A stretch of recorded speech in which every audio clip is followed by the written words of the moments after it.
Read it like a news presentation. Fever dreams why Indiana is still a threat when Caitlin Clark returns.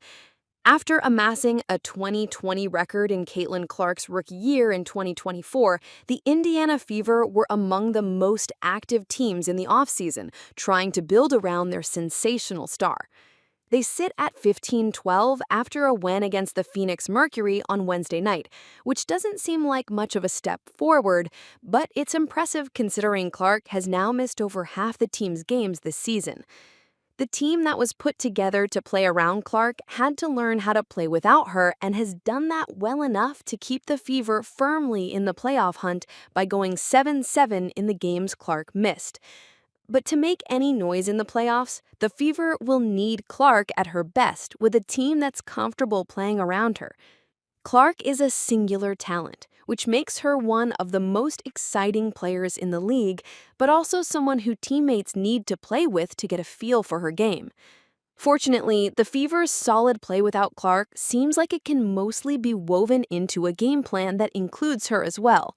As long as she is healthy and gets some regular season reps, the Fever could be a team nobody wants to play come playoff time. The Fever had a lot of roster turnover ahead of this season, but it was all around top returning players, Caitlin Clark, Kelsey Mitchell, and Aliyah Boston.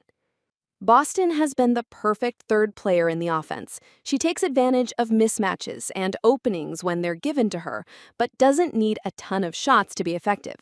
She doesn't get enough credit for being an elite passing big who always makes the right plays and is an integral part of punishing a leverage defense.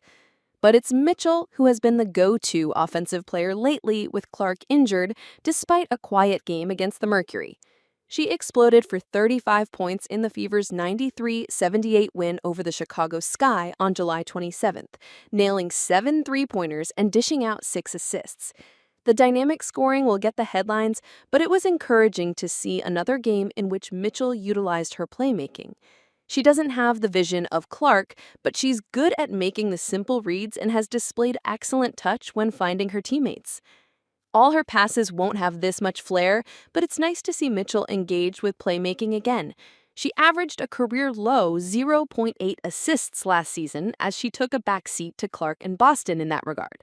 That number has crept up to 2.8 this year, as Mitchell has flashed her playmaking chops often when Clark hasn't played.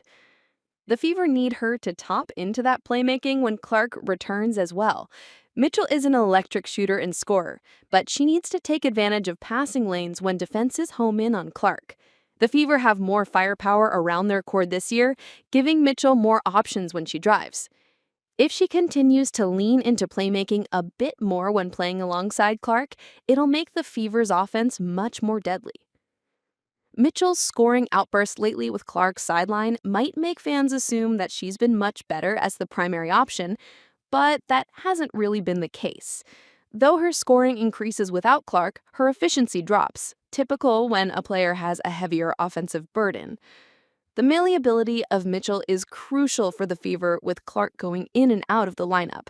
She's capable of being the top option and keeping the offense afloat, but is an excellent complement to Clark when the two play together due to her shooting and dynamism.